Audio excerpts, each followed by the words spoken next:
नमस्कार, खबर छत्तीसगढ़ में आप सभी का स्वागत है। मैं हूं आपके साथ भागीरथ साहू। बुलेटिन की शुरुआत करेंगे बड़ी खबर से। बड़ी खबर आपको बता रहे हैं, जापान दौरे पर रायपुर के महापौर मीनल चौबे। जापान के टोयोटा सिटी में अंतर्राष्ट्रीय मेयर फोरम 2025 में हुई शामिल। रायपुर नगर निगम का प्रतिनिधित्व कर रही हैं मीनल चौबे।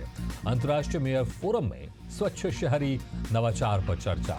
14 से 16 अक्टूबर तक जापान के टोयोटा सिटी में फोरम का आयोजन किया जा रहा है। तो ये बड़ी खबर आपको बता रहे हैं।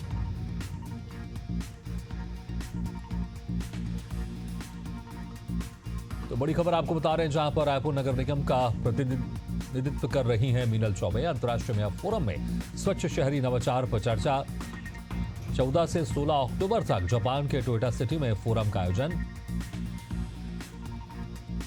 तो बड़ी खबर, जापान दौरे पर रायपुर की महापौर मीनल चौबे। जापान की टोयोटा सिटी में अंतर्राष्ट्रीय मेयर फोरम 2025 में हुई शामिल।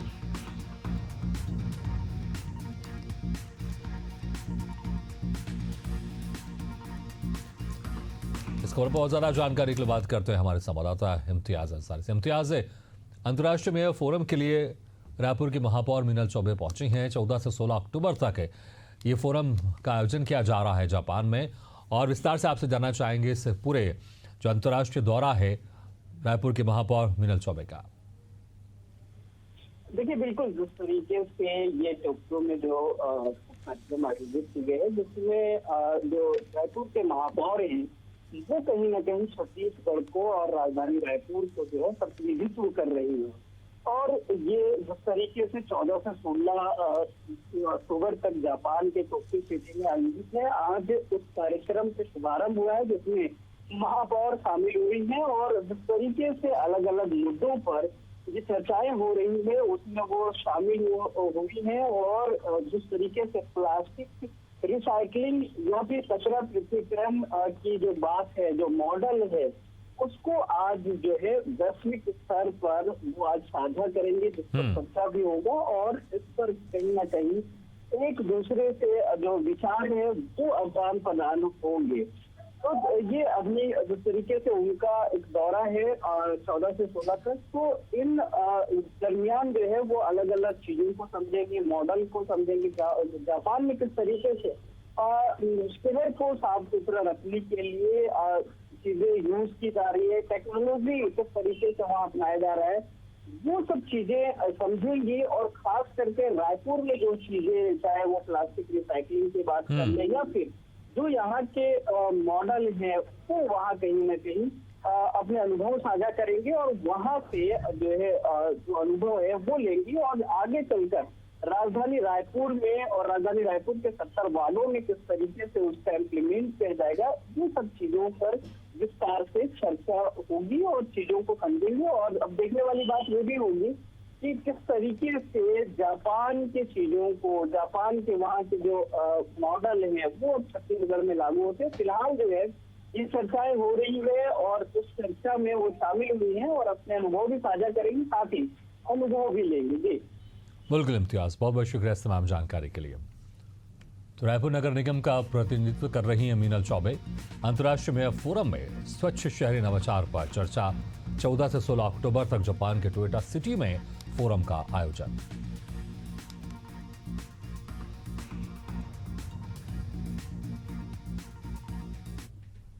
छत्तीसगढ़ के डिप्टी सीएम विजय शर्मा ने एसपी कॉन्फ्रेंस को लेकर बड़ा बयान दिया। उन्होंने कहा कि सीएम के निर्देशन पर हुई बैठक में नया कानून प्रावधान, लॉ एंड ऑर्डर, एनडीपीएस समेत सभी विषय पर विस्तार से चर्चा हुई। डिप्टी सीएम ने बताया कि आने वाले समय में धर्मांतरण पर एक्ट आएगा। वहीं उन्होंने लगातार फैल रही भ्रामक चीजों को लेकर कहा कि भ्रमित करने वाली चीजें बंद होना चाहिए। आने वाले कानूनी प्रावधानों पर, अन्य कानूनी संशोधनों की कहां आवश्यकता है उस विषय पर, लॉ एंड ऑर्डर के विषय पर, अनेक गतिविधियां जो प्रदेश में अभी नहीं पता चलती हैं उनके विषय पर, एनडीपीएस के विषय पर, पेट एनडीपीएस के विषय पर, इन सारे ही विषयों पर विस्तृत समीक्षा माननीय मुख्यमंत्री जी ने की है और बहुत स्पष्टता से निर्देश भी दिया है। धर्मांतरण के संदर्भ में आने वाले सत्र में एक एक्ट आएगा जो कि मैं सोचता हूं कि अब तक के सारे राज्यों में उपलब्ध एक्ट से एक कदम आगे होगा। उसके साथ ही साथ चंगाई सभाएं वगैरह जैसी जो चीजें हैं, ये तो हम स्वयं ही समझते हैं कि लोगों को भ्रमित करने जैसी चीजें हैं, तो इसको तो बंद होना ही चाहिए। छत्तीसगढ़ के सीमावर्ती इलाके गढ़चिरौली में नक्सल संगठन को बड़ा झटका लगा है। नक्सली सीसी मेंबर सोनू दादा उर्फ भूपति ने अन्य 60 सदस्यों के साथ आत्मसमर्पण कर दिया। साथ ही 50 हथियार भी समर्पित किए हैं। बताया जा रहा है कि सोनू दादा के बयान के बाद नक्सलियों में आपसी मतभेद देखी गई थी। फिलहाल आत्मसमर्पण करने वाले नक्सलियों से पूछताछ की जा रही है।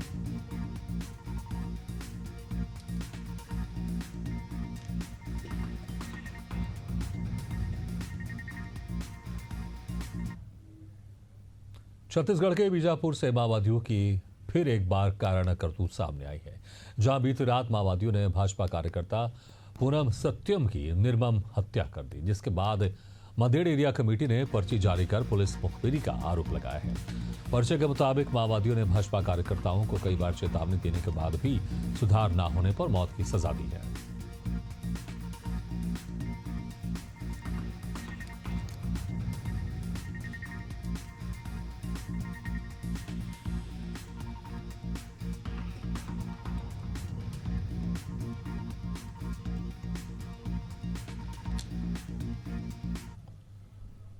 सरागोदी गांव में पीपल वृक्ष काटे जाने के चर्चित मामले में गिरफ्तार मुख्य आरोपी इमरान मेमन की जमानत याचिका अपर सत्र न्यायाधीश मोहनी कंवर की अदालत ने सोमवार को खारिज कर दी है।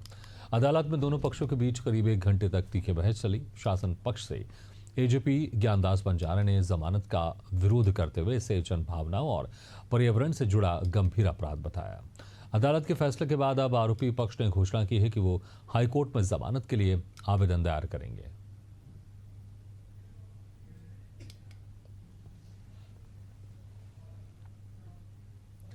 दुर्ग जिले में दीपावली को देखते हुए प्रशासन अलर्ट मोड पर है। स्थायी और अस्थायी पटाखा दुकानों को लेकर अग्निशमन और आपातकालीन सेवाओं ने सख्त एडवाइजरी जारी की है।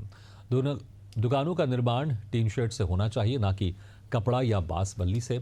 हर दुकान में 5 किलो क्षमता का डीसीपी अग्निशमन यंत्र अनिवार्य रहेगा। दुकानों के बीच कम से कम 3 मीटर की दूरी जरूरी है और आसपास से आतिशबाजी पर प्रतिबंध रहेगा। दुकान के पास वाहन पार्किंग नहीं हो सकेगी। सुरक्षा के लिए 200 लीटर पानी के ड्रम और बाल्टी अनिवार्य है। नियम उल्लंघन पर अग्निशमन नियमावली 2021 के तहत कार्रवाई की जाएगी।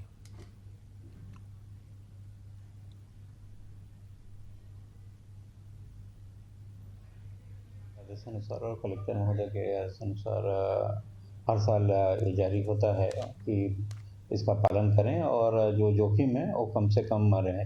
इसके मद्देनज़र जितने भी अस्थायी पटाखा दुकानें हैं उनके लिए एडवाइजरी जारी की गई है कि वो क्या करें क्या न करें। जैसे कि जो अपने इनका स्ट्रक्चर है वो बांस बल्ली या कपड़े या टेंट इत्यादि से ना बना हो, वो परमानेंट स्ट्रक्चर हो, मीन्स कि जो अज्वलनशील सामग्री जैसे हों, टीन इत्यादि से बने हों, और दुकानें जो है एक दूसरे से कम 3 मीटर की दूरी पे हों, आमने सामने ना हो। राजधानी रायपुर के डगनिया बिजली ऑफिस के पास से बीते 10 अक्टूबर से बिजली ऑफिस के कर्मचारी और अधिकारी विभिन्न ज्वलन समस्याओं को लेकर अनिश्चितकालीन धरने पर बैठे हैं।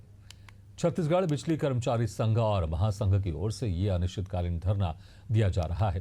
कर्मचारियों का कहना है कि जब तक उनकी मांगें पूरी नहीं होती धरने पर बैठे रहेंगे। कर्मचारियों की क्या कुछ मांगे हैं, इसका जायजा लिया हमारी संवाददाता छाया जायसवाल ने।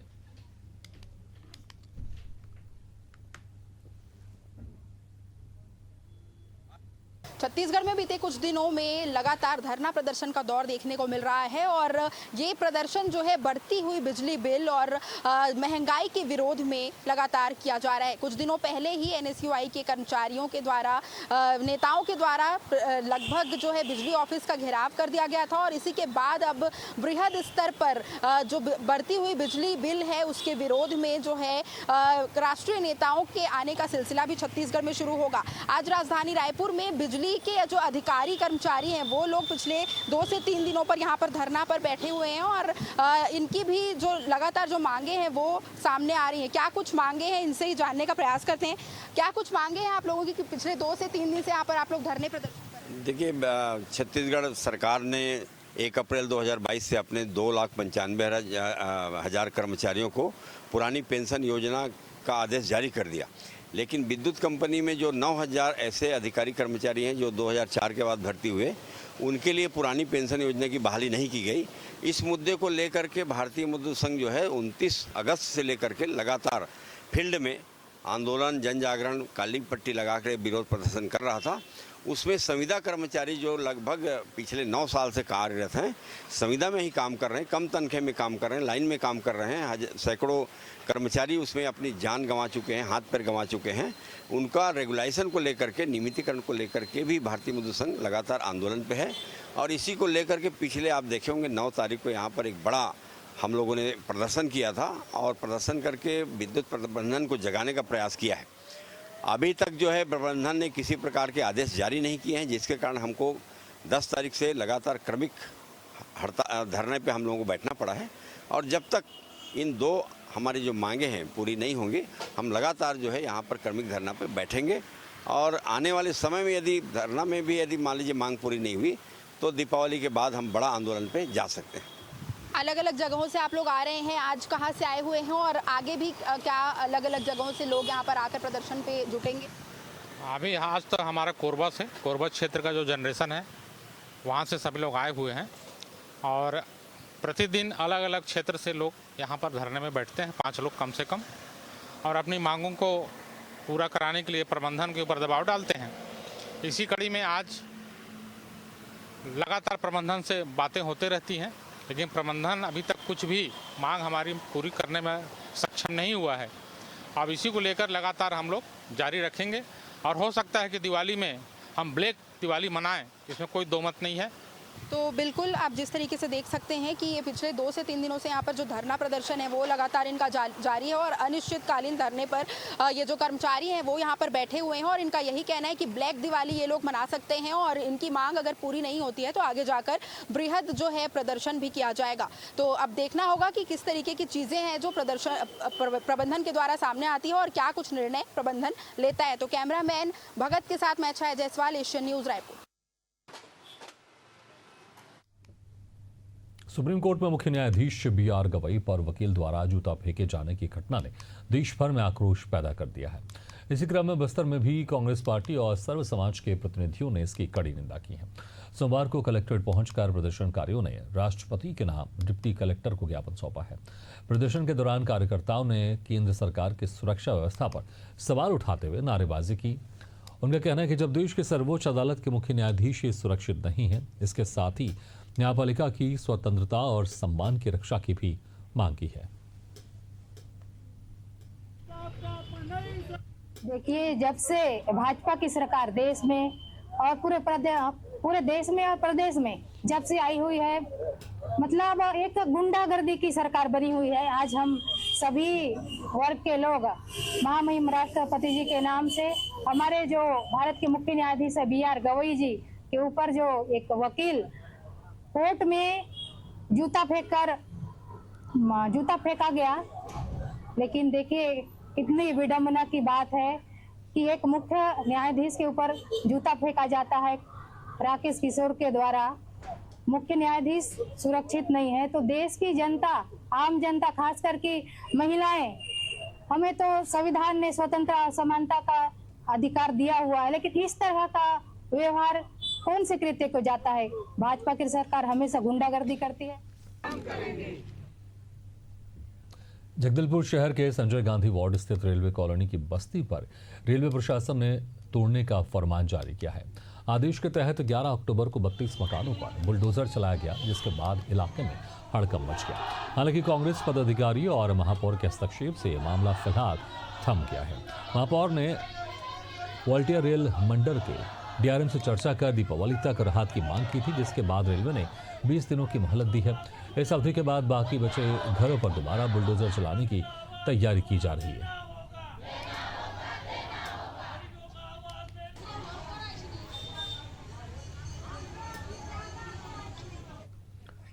छत्तीसगढ़ हाईकोर्ट में ट्रैक्टरों में लगे डबल केज व्हीकल दोहरी जालीदार बड़े पहिए के प्रयोग पर रोक लगाने संबंधी जनहित याचिका पर हाईकोर्ट में सुनवाई हुई।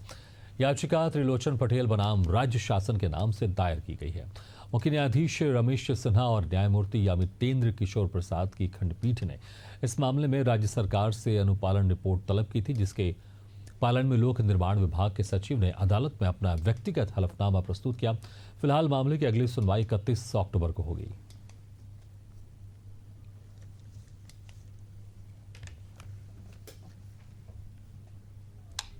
बड़ी खबर रायपुर से आपको बता रहे हैं, जहां पर नक्सल आत्मसमर्पण को लेकर मुख्यमंत्री विष्णुदेव साई का बयान। नक्सलवाद के साथ है हमारे जवान मजबूती के साथ लड़ाई लड़ रहे हैं, लगातार सफलता भी मिल रही है। मार्च 2026 तक पूरे देश से नक्सलवाद को समाप्त करना है। पूरा भरोसा है उनका संकल्प पूरा होगा।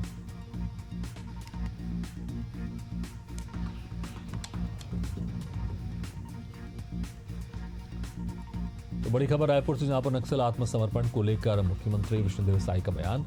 नक्सलवाद के साथ हमारे जवान मजबूती के साथ लड़ाई लड़ रहे हैं, लगातार सफलता भी मिल रही है। मार्च 2026 तक पूरे देश से नक्सलवाद को समाप्त करना है। पूरा भरोसा है उनका संकल्प पूरा होगा।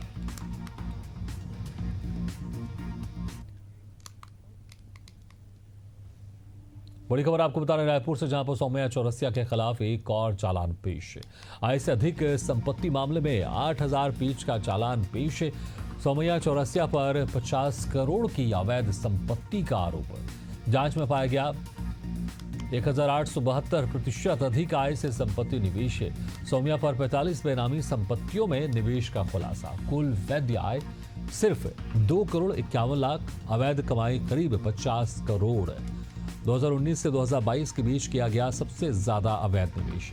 ईडब्ल्यू ने इसे अब तक का सबसे बड़ा डिस्प्रोपोर्शनेट एस्टेट्स केस बताया है।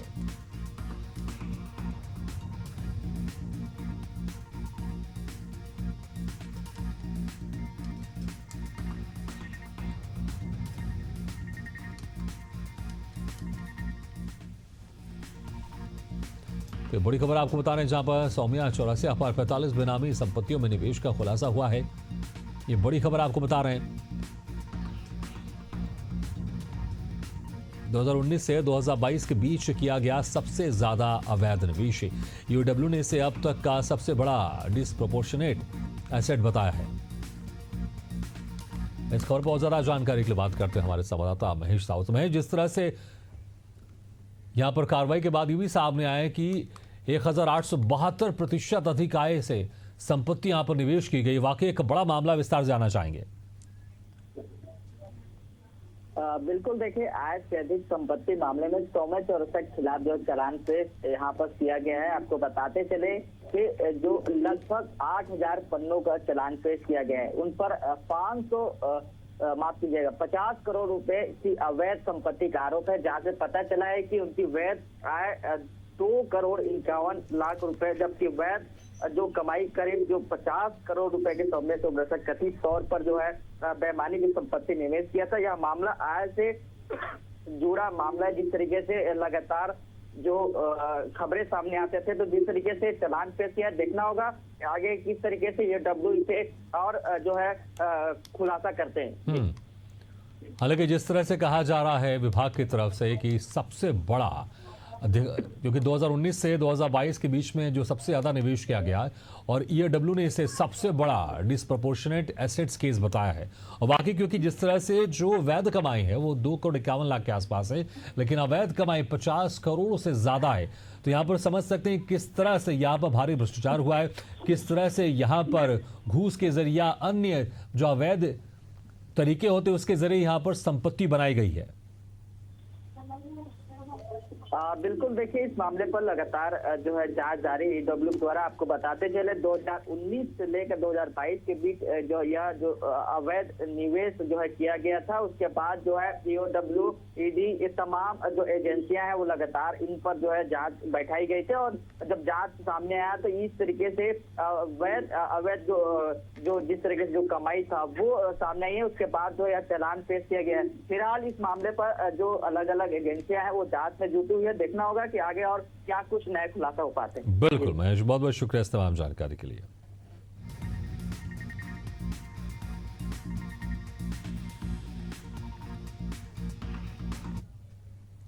इसी के साथ इस बुलेटिन में फिलहाल इतना, लेकिन खबरों का सिलसिला लगातार जारी, आप देखते रहिए एशियन न्यूज़।